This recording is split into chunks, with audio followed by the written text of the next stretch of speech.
ദില്ലിയിൽ പെൺകുട്ടിയെ ബലാത്സംഗം ചെയ്ത പ്രായപൂർത്തിയാകാത്ത പ്രതിയെ മോചിപ്പിച്ചത് സുപ്രീംകോടതി ശരിവച്ചു. പ്രതിയുടെ മോചനം തടയണമെന്നാവശ്യപ്പെട്ടുള്ള വനിതാ കമ്മീഷന്റെ ഹർജി സുപ്രീംകോടതി തള്ളി. കുറ്റവാളിയെ തടവിൽ വെക്കാനുള്ള നിയമമില്ലെന്ന് സുപ്രീംകോടതി ചൂണ്ടിക്കാട്ടി. രാജ്യത്തിന്റെ കറുത്ത ദിനമാണിതെന്ന് ദില്ലി വനിതാ കമ്മീഷൻ അധ്യക്ഷ അഭിപ്രായപ്പെട്ടു. വിധിയിൽ ആശ്ചര്യമില്ലെന്നും രാജ്യത്ത് സ്ത്രീകൾ സുരക്ഷിതരല്ലെന്നും നിർഭയയുടെ മാതാപിതാക്കൾ പറഞ്ഞു. കുട്ടിക്കുറ്റവാളിയുടെ മോചനം തടയുന്നതിനുള്ള അവസാന ശ്രമമായാണ് ദില്ലി വനിതാ കമ്മീഷൻ അധ്യക്ഷ സ്വാതി മാലിവാൾ സുപ്രീം കോടതിയെ സമീപിച്ചത്. പ്രത്യേക രീതിയിലുള്ള കേസാണിതെന്നും പ്രതിക്ക് തക്കതായ ശിക്ഷ ലഭിച്ചില്ലെന്നും ഹർജിയിൽ ചൂണ്ടിക്കാട്ടിയിരുന്നു. പ്രതിയുടെ മാനസികാവസ്ഥയിൽ മാറ്റം വന്നിട്ടുണ്ടോ എന്ന് പരിശോധിച്ച ശേഷമേ പ്രതിയെ വിട്ടയക്കാവൂ എന്നും മോചനം സമൂഹത്തിന് തെറ്റായ സന്ദേശം നൽകുമെന്നും വനിതാ കമ്മീഷൻ ഹർജിയിൽ ചൂണ്ടിക്കാട്ടി. എന്നാൽ ഹർജിയിലെ വികാരം മനസ്സിലാക്കുന്നുവെന്ന് പറഞ്ഞ സുപ്രീം കോടതി ഇക്കാര്യത്തിൽ നിയമത്തിന് പരിധിയുണ്ടെന്നറിയിച്ചു. നിലവിലെ നിയമങ്ങളിൽ മാറ്റം വരുത്താൻ കഴിയില്ല. 3 വർഷം പരമാവധി ശിക്ഷ പൂർത്തിയാക്കിയ ജുവനൈൽ കുറ്റവാളിയെ വീണ്ടും ജയിലിൽ പാർപ്പിക്കാനുമാകില്ല. കുറ്റവാളിയെ നിരീക്ഷിക്കാൻ സമിതിയെ വെക്കണമെന്ന ആവശ്യവും സുപ്രീം കോടതി തള്ളി. വിധിയിൽ ആശ്ചര്യമില്ലെന്നായിരുന്നു നിർഭയയുടെ മാതാപിതാക്കളുടെ പ്രതികരണം. अगर निर्भया के केस से किसी को सबक नहीं आया तो दुर्भाग्य है इस देश का, दुर्भाग्य है इस देश में जीने वाली महिलाओं को और समाज को. കുറ്റവാളിയെ സ്വതന്ത്രനാക്കിയ സുപ്രീം കോടതി വിധിയിൽ രാജ്യത്തെ കറുത്ത ദിനമാണിതെന്നായിരുന്നു വനിതാ കമ്മീഷൻ അധ്യക്ഷ സ്വാതി മാലിവാളിന്റെ പ്രതികരണം. കുട്ടിക്കുറ്റവാളികളുടെ ശിക്ഷ ഉറപ്പാക്കുന്ന ബാലനീതി നിയമ ഭേദഗതി ചെയ്യാമെന്ന് കേന്ദ്ര സർക്കാർ പാർലമെന്റിനെ അറിയിച്ചു. ലോക്സഭ പാസാക്കിയ നിയമം ഇനി രാജ്യസഭ മാത്രം പാസാക്കിയാൽ മതി. നിയമത്തിന്റെ നിസ്സഹായസ്ഥ ചൂണ്ടിക്കാട്ടിയാണ് കുട്ടിക്കുറ്റവാളിയുടെ മോചന ഉത്തരവിനെതിരെ നടപടി സ്വീകരിക്കാനാകില്ലെന്ന് സുപ്രീം കോടതി അറിയിച്ചത്. പാർലമെന്റിന്റെ അടിയന്തര ഇടപെടലിലേക്കാണ് കാര്യങ്ങൾ ഇനി വിരൽ ചൂണ്ടുന്നത്. Manushankar, news bureau, Delhi. പോലീസുകാരെ നിർബന്ധിതമായി ഇൻഷുറൻസ് പദ്ധതിയിൽ ചേർക്കുന്നു. ഓരോ പോലീസുകാരനും 900 രൂപ വീതം പ്രതിമാസം പദ്ധതിയിൽ നിക്ഷേപിക്കണമെന്ന് കാട്ടി ദില്ലി പോലീസ് മേധാവിമാർ സേനാംഗങ്ങൾക്ക് നിർദ്ദേശം നൽകി. പദ്ധതി പ്രകാരം 55 വയസ്സിൽ റിട്ടയർ ചെയ്യുമ്പോൾ പോലീസുകാർക്ക് ലഭിക്കുക 20,000 രൂപ മാത്രം. 50 രൂപ പ്രീമിയത്തിൽ സർക്കാർ തന്നെ ഇൻഷുറൻസ് പരിരക്ഷ നൽകുമ്പോഴാണ് പോലീസ് ഹൗസിംഗ് സൊസൈറ്റിക്ക് കോടികൾ സമ്പാദിക്കാൻ പോലീസുകാരുടെ പോക്കറ്റ് കൊള്ളയടിക്കുന്നത്. സംസ്ഥാനത്തെ പോലീസുകാരെ നിർബന്ധിതമായിട്ടാണ് കളക്റ്റീവ് പോസ്റ്റ്മസ് എയ്ഡ് സ്കീം ഇൻഷുറൻസ് പദ്ധതിയിൽ ചേർക്കുന്നത്. ഒരു പോലീസുകാരൻ ഇതിനായി 900 രൂപ പ്രതിമാസം കേരള പോലീസ് ഹൗസിംഗ് സഹകരണ സംഘത്തെ ഏൽപ്പിക്കണം. 20 മാസം 900 രൂപ വീതം പദ്ധതിയിൽ നിക്ഷേപിച്ചാൽ 55-ാം വയസ്സിൽ റിട്ടയർ ചെയ്യുമ്പോൾ 20,000 രൂപയാണ് ലഭിക്കുക. അതായത് വർഷങ്ങളോളം പദ്ധതിയിൽ തുക നിക്ഷേപിച്ചാൽ പോലും പലിശയായി ലഭിക്കുക 2,000 രൂപ മാത്രമെന്ന് സാരം. മരണപ്പെട്ടാൽ 5 ലക്ഷം രൂപ ധനസഹായമായി വീട്ടുകാർക്ക് ലഭിക്കും. സംസ്ഥാന പോലീസ് സേനയിലെ 56,000 അംഗങ്ങളുടെ ആദ്യ ഗഡുവായ 900 രൂപ ഡിസംബർ മാസത്തെ ശമ്പളത്തിൽ നിന്നും ഈടാക്കി കഴിഞ്ഞു. ഈ പിരിവ് വഴി 100,80 ലക്ഷം രൂപയാണ് ഹൗസിംഗ് സൊസൈറ്റിക്ക് ലഭിക്കുക. പോലീസുകാർക്ക് കാര്യമായ പ്രയോജനം ലഭിക്കാത്ത ഈ പദ്ധതിക്കായി നിർബന്ധിതമായി പിരിവ് നടത്തുന്നത് വ്യാപക പ്രതിഷേധത്തിന് കാരണമായിട്ടുണ്ട്. നിലവിൽ പോലീസുകാർക്കായി ഡിപ്പാർട്ട്മെന്റ് ഏർപ്പെടുത്തിയിരിക്കുന്ന ഇൻഷുറൻസ് പദ്ധതിയിൽ 50 രൂപ മാത്രമാണ് ഈടാക്കുന്നത്. ഈ പദ്ധതി പ്രകാരം അപകട ഇൻഷുറൻസ് പരിധി 9 ലക്ഷമാണ്. ചെറിയ തുക പ്രീമിയം അടയ്ക്കുന്ന ഈ പദ്ധതിയിൽ ഭൂരിഭാഗം പോലീസുകാരും സംതൃപ്തരാണെന്നിരിക്കെ ഇപ്പോൾ നടത്തുന്ന പിരിവ് ഹൗസിംഗ് സൊസൈറ്റിക്ക് വേണ്ടിയാണെന്ന ആക്ഷേപമാണ് ഉയരുന്നത്. ശമ്പള കമ്മീഷന്റെ ശുപാർശയിലൂടെ എല്ലാ സർക്കാർ ജീവനക്കാർക്കും പുതിയ ഇൻഷുറൻസ് പദ്ധതി നടപ്പിലാക്കാൻ ആലോചനകൾ നടക്കുന്നതിനിടെയാണ് ധൃതി പിടിച്ച് പോലീസുകാർക്ക് വേണ്ടി മാത്രം പുതിയ പദ്ധതി നടപ്പിലാക്കുന്നത് സ്വകാര്യ ഇൻഷുറൻസ് കമ്പനികളെ സഹായിക്കാനാണെന്ന ആക്ഷേപമാണ് ഉയരുന്നത്. S Jeevankumar, Thiruvananthapuram. People impact കരാറുകാരനുമൊത്ത് സർക്കാരിന്റെ അനുമതിയില്ലാതെ വിദേശയാത്ര നടത്തിയ ജലസേചന വകുപ്പ് അസിസ്റ്റന്റ് എഞ്ചിനീയറെ അന്വേഷണ വിധേയമായി സ്ഥലം മാറ്റാൻ തീരുമാനം. കഴിഞ്ഞ 7 വർഷത്തിനിടെ 10-ലധികം വിദേശ രാജ്യങ്ങൾ സന്ദർശിച്ച നെയ്യാർ ഇറിഗേഷൻ പ്രൊജക്ടിൽ ആയ PS വിനോദിനെയാണ് സ്ഥലം മാറ്റാൻ നിർദ്ദേശിച്ചിരിക്കുന്നത്. റിപ്പോർട്ടിലേക്ക്. തിരുവനന്തപുരം നെയ്യാർ ഡാമിലെ വാട്ടർ ഇറിഗേഷൻ പ്രോജക്റ്റിൽ അസിസ്റ്റന്റ് എഞ്ചിനീയറായി ജോലി നോക്കുന്ന PS വിനോദിന്റെ സാമ്പത്തിക വളർച്ചയും സർക്കാർ അനുമതിയില്ലാതെയുള്ള വിദേശയാത്രയും സംബന്ധിച്ച പീപ്പിൾ TVയാണ് വാർത്ത പുറത്തുവിട്ടത്. PS വിനോദ് കഴിഞ്ഞ 7 വർഷത്തിനിടെ 10-ലധികം വിദേശ രാജ്യങ്ങൾ സന്ദർശിച്ചിട്ടുണ്ട്. ഇക്കാര്യങ്ങൾ സംബന്ധിച്ച പ്രാഥമിക അന്വേഷണത്തിൽ തന്നെ വെളിപ്പെട്ടതായും സംഭവത്തിൽ കൂടുതൽ വിശദമായ അന്വേഷണം നടത്തേണ്ടതുണ്ടെന്നും ചീഫ് എഞ്ചിനീയർ പറഞ്ഞു. വകുപ്പ് തല വിജിലൻസ് അന്വേഷണത്തിന്റെ ഭാഗമായി വിനോദിനെ സ്ഥലം മാറ്റാൻ തീരുമാനിച്ചതായും ചീഫ് എഞ്ചിനീയർ ഹരിനാരായണൻ പീപ്പിൾ TVയോട് വ്യക്തമാക്കി. എക്സിക്യൂട്ടീവ് എഞ്ചിനീയറുടെ കയ്യിലാണ് പ്രൊഡ്യൂസ് ചെയ്തത്. എക്സിക്യൂട്ടീവ് എഞ്ചിനീയർ എനിക്ക് തന്ന റിപ്പോർട്ടിൽ അതിന്റെ ഫോട്ടോ കോപ്പി വെച്ചേക്കുന്നത്. ഫുൾ പേജിന്റെയും വെച്ചിട്ടുണ്ട്. പക്ഷെ അതിന്റെ ക്ലാരിറ്റി ഇല്ല ഈ വിസ സ്റ്റാമ്പ് ചെയ്തേക്കുന്നത്. എന്തായാലും കുറച്ച് ഡീറ്റെയിൽ ആയിട്ട് നോക്കണം അത്. പക്ഷെ എന്തായാലും anyway as A part of investigation പുള്ളിയെ ട്രാൻസ്ഫർ ചെയ്യാനാണ് തീരുമാനം. ഈ ആഴ്ച ഓർഡർ ഇടും. ഫർദർ എൻക്വയറി ഞാൻ ഇങ്ങേർക്ക് കൊടുക്കില്ല, വേറൊരു എഞ്ചിനീയറെ ഏൽപ്പിക്കില്ല, ഏതെങ്കിലും ഒരു സൂപ്പർഡിങ് എഞ്ചിനീയറെ ഏൽപ്പിക്കാമെന്ന് വിചാരിക്കും. കരാറുകാരനുമൊത്തായിരുന്നു വിനോദിന്റെ യാത്രകളിൽ പലതുമെന്നും അന്വേഷണത്തിൽ തെളിഞ്ഞിട്ടുണ്ട്. വിനോദിന്റെ പാസ്പോർട്ട് വിശദമായി പരിശോധിക്കേണ്ടതുണ്ട്. സാമ്പത്തിക സ്രോതസ് സംബന്ധിച്ചും അന്വേഷണം നടത്തുമെന്നും ചീഫ് എഞ്ചിനീയർ അറിയിച്ചു. Sunil Arimanur, news bureau, Thiruvananthapuram. Cricket association അഴിമതി കേസിൽ ദില്ലി മുഖ്യമന്ത്രി അരവിന്ദ് കെജ്രിവാൾ അടക്കം 5 ആം ആദ്മി പാർട്ടി നേതാക്കൾക്കെതിരെ അരുൺ ജെയ്റ്റ്ലി 10 കോടിയുടെ മാനനഷ്ട കേസ് ഫയൽ ചെയ്തു. ദില്ലി പട്യാല കോടതിയിൽ നേരിട്ട് ഹാജരായാണ് ജെയ്റ്റ്ലി കേസ് ഫയൽ ചെയ്തത്. അതേസമയം ആരോപണം ഉന്നയിച്ച കീർത്തി ആസാദിനെതിരെ ജെയ്റ്റ്ലി മാനനഷ്ട കേസ് ഫയൽ ചെയ്തില്ല. ധൈര്യമുണ്ടെങ്കിൽ തനിക്കെതിരെയും മാനനഷ്ട കേസ് ഫയൽ ചെയ്യട്ടെ എന്ന് കീർത്തി ആസാദ് ജെയ്റ്റ്ലിയെ വെല്ലുവിളിച്ചു.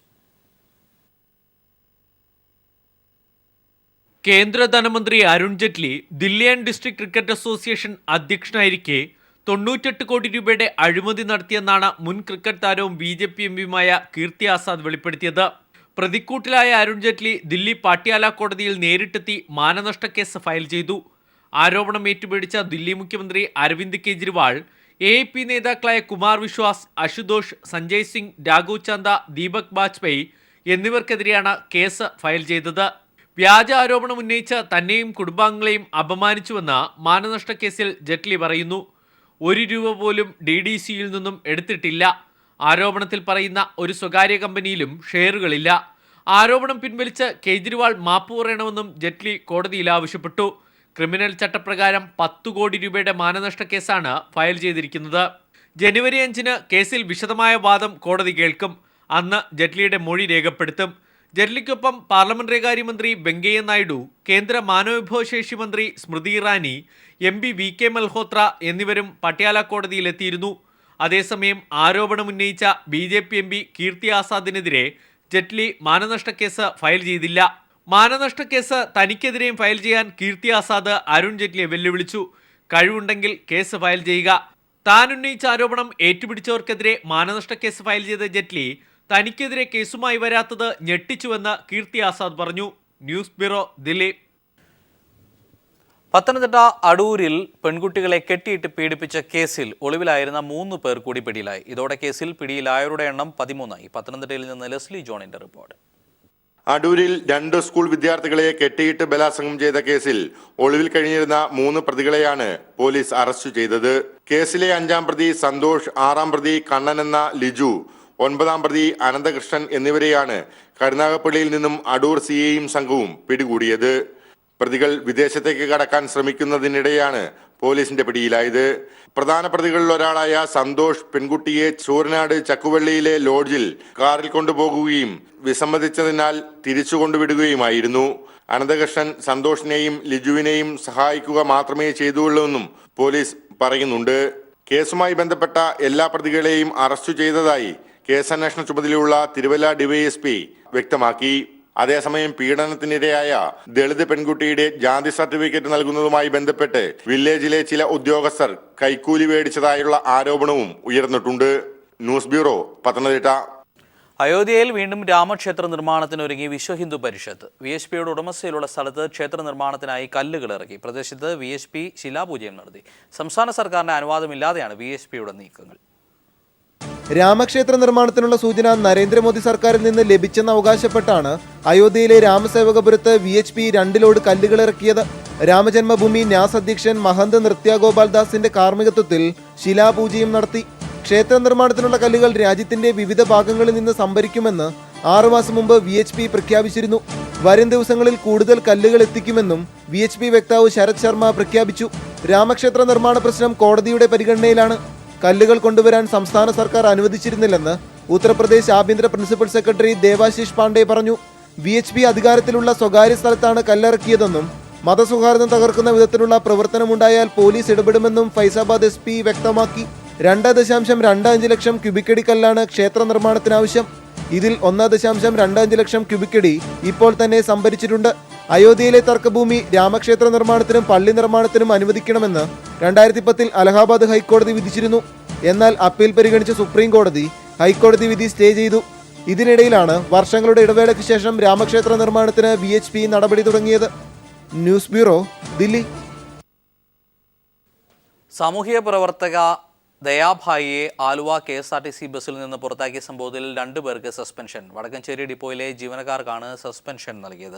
സംഭവ ദിവസം ബസ്സിലെ കണ്ടക്ടർക്കും ഡ്രൈവറും ആയിരുന്നവർക്കെതിരെയാണ് നടപടി സ്വീകരിച്ചിരിക്കുന്നത്. ടൂറിസം വകുപ്പിന്റെ അനാസ്ഥ മൂലം കോടികൾ ചെലവഴിച്ച് നിർമ്മിക്കുന്ന അരൂർ മെഗാ ടൂറിസം പദ്ധതി പാതി വഴിയിൽ. വകുപ്പുകൾ തമ്മിലുള്ള തർക്കമാണ് ഇതിന് കാരണം. ആലപ്പുഴ, എറണാകുളം ജില്ലകളെ തമ്മിൽ ബന്ധിപ്പിച്ചുകൊണ്ട് നടപ്പിലാക്കുന്ന മെഗാ ടൂറിസം പദ്ധതിയാണ് സർക്കാർ വകുപ്പുകൾ തമ്മിലുള്ള ഏകോപനമില്ലാത്തതിനെ തുടർന്ന് പ്രതിസന്ധിയിലായിരിക്കുന്നത്. 2,68,00,000 രൂപ മുടക്കി അരൂക്കുറ്റിയിൽ നിർമ്മാണം നടന്നുകൊണ്ടിരിക്കുന്ന ഈ പ്രദേശത്തേക്കുള്ള വഴി എക്സൈസ് വകുപ്പ് തടസ്സപ്പെടുത്തിയതാണ് പദ്ധതി പ്രതിസന്ധിയിലാകാൻ കാരണമെന്ന് അരൂർ MLA AM ആരിഫ് പറയുന്നു. ഇപ്പോൾ ഇവിടെ ടെർമിനൽ പണിതാലും ഈ ടെർമിനലിലേക്ക് ആർക്കും ഇതുവഴി വരാൻ പറ്റില്ല. എക്സൈസ് ഡിപ്പാർട്ട്മെൻറ്റ് ഒരു സ്ഥലം ടൂറിസം ഡിപ്പാർട്ട്മെൻറ്റ് കൈമാറിയിട്ടില്ല. ഈ ആവശ്യം ഉന്നയിച്ച് നിയമസഭയിൽ 10 തവണ ക്വസ്റ്റ്യൻ കൊടുത്തു, സബ്മിഷൻ ഉന്നയിച്ചു, മുഖ്യമന്ത്രിക്ക് കൊടുത്തു, ബഹുമാനപ്പെട്ട MPക്ക് കൊടുത്തു. ഒരു പ്രയോജനവും ഇക്കാര്യത്തിൽ അവരാരും ഈ ഡിപ്പാർട്ട്മെൻറ്റ് ഇത് കൈമാറി തരുന്നില്ല. എന്തിനാണ് എക്സൈസ് ഡിപ്പാർട്ട്മെൻറ്റ് ഈ സ്ഥലം കെട്ടിപ്പിടിച്ചുകൊണ്ടിരിക്കുന്നത് എത്ര ആലോചിച്ചിട്ട് പിടികിട്ടുന്നില്ല. പദ്ധതി പ്രദേശത്ത് വിനോദസഞ്ചാരികൾ എത്തണമെങ്കിലും എക്സൈസ് വകുപ്പിന്റെ അനുമതി വേണം. റോഡിനും കായലിനുമിടയിലുള്ള 2 ഏക്കർ സ്ഥലം എക്സൈസ് വകുപ്പ് വിട്ടു നൽകിയാൽ മാത്രമേ ടൂറിസം മേഖലയ്ക്ക് തന്നെ ഏറെ മുതൽക്കൂട്ടാകുന്ന ഈ പദ്ധതി പൂർത്തീകരിക്കാൻ കഴിയുകയുള്ളൂ. രാഷ്ട്രീയ പാർട്ടികളും സംഘടനകളുമാണ് വികസനത്തിന് തടസ്സം നിൽക്കുന്നതെന്നാണ് പൊതുവെ ഉയർന്നു വരുന്ന ആരോപണങ്ങൾ. എന്നാൽ അരൂരിനെ സംബന്ധിച്ചിടത്തോളം വകുപ്പുകൾ തമ്മിലുള്ള കുടുപ്പകയാണ് ഇവിടെ ഒരു വികസനത്തിന് തടസ്സമായി വന്നിരിക്കുന്നത്. ക്യാമറാമാൻ സജുവിനൊപ്പം ഷാജഹാൻ. മാധ്യമങ്ങൾക്ക് മുന്നിൽ താൻ ഉയർത്തിക്കാണിച്ച കത്ത് സോളാർ കമ്മീഷൻ മുമ്പാകെ ഹാജരാക്കുമെന്ന് സരിത. കമ്മീഷനിൽ മൊഴി നൽകിയ ശേഷം മാധ്യമങ്ങളോട് സംസാരിക്കുകയായിരുന്നു സരിത. എറണാകുളം ACJM കോടതിയിൽ രഹസ്യമൊഴി നൽകുമ്പോൾ മജിസ്ട്രേറ്റ് അത് രേഖപ്പെടുത്തിയിരുന്നുവെന്ന് സരിത കമ്മീഷനിൽ മൊഴി നൽകി. അതേസമയം മുഖ്യമന്ത്രി ഉൾപ്പെടെയുള്ളവരെ വിസ്തരിക്കാൻ അനുമതി നൽകണമെന്നാവശ്യപ്പെട്ടുള്ള ബിജു രാധാകൃഷ്ണന്റെ അപേക്ഷ കമ്മീഷൻ പിന്നീട് പരിഗണിക്കാനായി മാറ്റി. 2013 ജൂലൈ മാസത്തിൽ എറണാകുളം ACJM കോടതിയിൽ ഹാജരാക്കവെയാണ് തനിക്ക് രഹസ്യമായി ചിലത് പറയാനുണ്ടെന്ന് സരിത മജിസ്ട്രേറ്റിനോട് ആവശ്യപ്പെട്ടത്. 20 മിനിറ്റ് നേരം രഹസ്യമായി പറഞ്ഞ കാര്യങ്ങൾ മജിസ്ട്രേറ്റ് രേഖപ്പെടുത്തിയിരുന്നുവെന്ന് സരിത സോളാർ കമ്മീഷനിൽ മൊഴി നൽകി. തന്നെ കാണാനായി പത്തനംതിട്ട ജയിലിൽ വന്ന ഫെനി ബാലകൃഷ്ണന് ജയിലിൽ വെച്ചെഴുതിയ കത്ത് ജയിൽ സൂപ്രണ്ടിൻ്റെ മുറിയിൽ വെച്ചാണ് കൈമാറിയത്. കൈമാറുന്നതിന് മുൻപ് കത്ത് ജയിൽ സൂപ്രണ്ട് ഓടിച്ചു വായിച്ചു നോക്കിയെന്ന് സരിത പറഞ്ഞു. ഇത് സംബന്ധിച്ച് ജയിൽ സൂപ്രണ്ടും ഫെനി ബാലകൃഷ്ണനും കമ്മീഷന് നൽകിയ മൊഴിയിൽ തെറ്റുണ്ടെന്നും താൻ എഴുതിയ കത്ത് 21 പേജല്ലെന്നും അതിൽ കൂടുതലുണ്ടായിരുന്നെന്നും സരിത കമ്മീഷനെ അറിയിച്ചു. ഈ കത്ത് R ബാലകൃഷ്ണപിള്ളയെ ഏൽപ്പിക്കാനായി ഗണേഷ് കുമാറിൻ്റെ PA പ്രദീപ് കുമാറിന് കൈമാറാൻ ഫെനി ബാലകൃഷ്ണനോട് ആവശ്യപ്പെട്ടിരുന്നുവെന്നും സരിത കമ്മീഷനോട് പറഞ്ഞു. അതേസമയം മാധ്യമങ്ങൾക്ക് മുന്നിൽ താൻ ഉയർത്തിക്കാണിച്ച കത്ത് കമ്മീഷൻ മുമ്പാകെ ഹാജരാക്കുമെന്നും ബിജു രാധാകൃഷ്ണൻ തന്നെ വിസ്തരിക്കുന്നതിനോട് തനിക്ക് എതിർപ്പില്ലെന്നും സരിത മാധ്യമങ്ങളോട് പറഞ്ഞു. ഹാജരാക്കും തന്നെയാണ് ഇപ്പോഴും വിശ്വാസം. ഹാജരാക്കാതിരിക്കില്ല. ഒരാളോട് ചോദ്യം ചെയ്യാനുള്ള അവകാശം നിശ്ചിതമല്ലല്ലോ. ചോദിക്കട്ടെ, അപ്പോൾ കുറച്ചുകൂടെ കാര്യങ്ങൾ വ്യക്തമാകുമെന്ന് തന്നെയാണ് എനിക്ക് തോന്നുന്നത്. മാനസിക സമ്മർദ്ദത്താൽ അഭിഭാഷകൻ വക്കാലത്തൊഴിഞ്ഞ സാഹചര്യത്തിൽ മുഖ്യമന്ത്രി ഉമ്മൻചാണ്ടി, PA മാധവൻ MLA, ഷാലു മേനോൻ, ഫെനി ബാലകൃഷ്ണൻ, സരിത എന്നിവരെ നേരിട്ട് വിസ്തരിക്കാൻ തനിക്ക് അനുമതി നൽകണമെന്നാവശ്യപ്പെട്ടുള്ള ബിജു രാധാകൃഷ്ണന്റെ അപേക്ഷ പരിഗണിക്കുന്നത് കമ്മീഷൻ മറ്റൊരു ദിവസത്തേക്ക് മാറ്റി. News bureau, Kochi. മതസ്പർദ്ധ വളർത്തുന്ന പ്രസംഗത്തിനെതിരെയുള്ള കേസിൽ മുൻകൂർ ജാമ്യം തേടി വെള്ളാപ്പള്ളി നടേശൻ ഹൈക്കോടതിയെ സമീപിച്ചു. ഇരകൾക്കെതിരായ സർക്കാരിന്റെ വിവേചനപരമായ നിലപാട് പറയുക മാത്രമാണ് താൻ ചെയ്തിട്ടുള്ളതെന്നാണ് വെള്ളാപ്പള്ളിയുടെ വാദം. ഹർജി സർക്കാർ നിലപാട് അറിയിക്കാൻ മറ്റന്നാളത്തേക്ക് മാറ്റി. വിവാദ പ്രസംഗത്തിനെതിരെ പോലീസ് നടപടികൾ തുടരുന്ന സാഹചര്യത്തിലാണ് SNDP യോഗം ജനറൽ സെക്രട്ടറി വെള്ളാപ്പള്ളി നടേശൻ മുൻകൂർ ജാമ്യം തേടിയത്. താൻ മാന്യമായി ജീവിക്കുന്ന വ്യക്തിയാണെന്നും മതവിദ്വേഷം വളർത്തുന്ന രീതിയിൽ പ്രസംഗിച്ചിട്ടില്ലെന്നും പുതിയ രാഷ്ട്രീയ പാർട്ടി രൂപീകരിച്ചതിലെ വിദ്വേഷമാണ് ഇപ്പോൾ ഉണ്ടായിരിക്കുന്നതെന്നും ഹർജിയിൽ പറയുന്നു. തന്നെ അറസ്റ്റ് ചെയ്യേണ്ട സാഹചര്യം ഒഴിവാക്കണമെന്നും ഹർജിയിൽ ആവശ്യപ്പെടുന്നുണ്ട്. മതസ്പർദ്ധ വളർത്തിയതിന് തെളിവില്ലെന്നും തനിക്കെതിരെ മുസ്ലിം സംഘടനാ നേതാക്കൾ ആരും പരാതി നൽകിയിട്ടില്ലെന്നും ചൂണ്ടിക്കാണിക്കുന്നുണ്ട്. KPCC പ്രസിഡന്റ് VM സുധീരൻ നൽകിയ കത്തിന്റെ അടിസ്ഥാനത്തിൽ ആഭ്യന്തരമന്ത്രി നൽകിയ നിർദ്ദേശം പോലീസ് അന്വേഷണം നടത്താതെ നടപ്പാക്കുകയായിരുന്നുവെന്നും വെള്ളാപ്പള്ളി ആരോപിക്കുന്നു. ഹർജി ഫയലിൽ സ്വീകരിച്ച ജസ്റ്റിസ് AM ഹരിപ്രസാദ് സർക്കാർ നിലപാട് അറിയിക്കാൻ മാറ്റിവെച്ചു. അതേസമയം കേസിൽ പരാതിക്കാരനായ TN പ്രതാപൻ MLAയിൽ നിന്നും അന്വേഷണ സംഘം തൃശൂരിൽ മൊഴി രേഖപ്പെടുത്തി.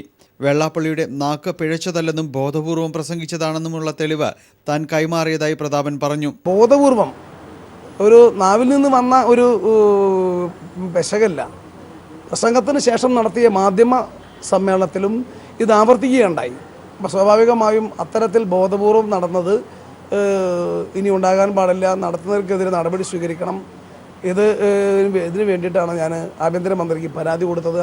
ഹൈക്കോടതിയിലെ കേസിൽ താൻ കക്ഷി ചേരുന്നില്ലെന്നും TN പ്രതാപൻ അറിയിച്ചു. News bureau, Kochi, Thrissur. ശബരിമല ഭണ്ഡാരത്തിൽ നിന്നും പണം മോഷ്ടിച്ച ദേവസ്വം ജീവനക്കാരൻ അറസ്റ്റിലായി. തിരുവനന്തപുരം വട്ടിയൂർക്കാവ് സ്വദേശിയും തിരുവല്ല ഗ്രൂപ്പിലെ കഴകം ജീവനക്കാരനുമായ രാജഗോപാലിനാണ് ദേവസ്വം വിജിലൻസ് അറസ്റ്റ് ചെയ്തത്. ഭണ്ഡാരത്തിലെ പണം എണ്ണുന്നതിനിടെയാണ് മോഷണം നടത്തിയത്. ഇയാളുടെ പക്കൽ നിന്ന് 9,000 രൂപയും വിജിലൻസ് കണ്ടെടുത്തു. ആ റിപ്പോർട്ടുമായി ഇന്ന് ക്രൈംബ്രാഞ്ച് വിട പറയുകയാണ്. നമസ്കാരം. ശബരിമല ഭണ്ഡാരത്തിൽ നോട്ടെണ്ണുന്നതിനിടെയാണ് ദേവസ്വം ബോർഡ് ജീവനക്കാരനായ രാജഗോപാൽ മോഷണം നടത്തിയത്. കഴിഞ്ഞ ദിവസം രാത്രി 9 മണിയോടെ ഇയാൾ പണം വസ്ത്രത്തിൽ ഒളിപ്പിക്കുന്നതിന്റെ CCTV ദൃശ്യങ്ങൾ പോലീസിന്റെ ശ്രദ്ധയിൽപ്പെട്ടിരുന്നു. തുടർന്നാണ് ദേവസ്വം വിജിലൻസ് SI KP വിനോദിന്റെ നേതൃത്വത്തിലുള്ള സംഘം രാജഗോപാലിനെ അറസ്റ്റ് ചെയ്തത്. ഭണ്ഡാരത്തിൽ നിന്നും ഒരാൾ പൈസ എടുക്കുന്നതായി, പൈസ മടിക്കുത്തിലേക്ക് മാറ്റുന്നതായിട്ട് ശ്രദ്ധയിൽപ്പെട്ട് ഇയാനെ പെട്ടെന്ന് നമ്മൾ ചെന്ന് പിടിക്കുകയും ഇയാനെ മടിക്കുത്ത് പരിശോധിച്ചതിൽ 1000 രൂപ ഇയാനെ മടിക്കുത്തിൽ കാണപ്പെട്ടു. ചോദ്യം ചെയ്യലിൽ നേരത്തെയും ഭണ്ഡാരത്തിൽ നിന്ന് മോഷണം നടത്തിയതായി രാജഗോപാൽ സമ്മതിച്ചു. തുടർന്ന് ഇയാളുടെ താമസ സ്ഥലത്ത് നടത്തിയ പരിശോധനയിൽ 8,000 രൂപയും കണ്ടെടുത്തു. തിരുവനന്തപുരം വട്ടിയൂർക്കാവ് സ്വദേശിയായ രാജഗോപാൽ ദേവസ്വം ബോർഡ് തിരുവല്ല ഗ്രൂപ്പിലെ കഴകം ജീവനക്കാരനാണ്. കഴിഞ്ഞ 14-നാണ് ഇയാൾ ശബരിമല ഭണ്ഡാരത്തിൽ ഡ്യൂട്ടിക്കെത്തിയത്. News bureau, Sannidhanam.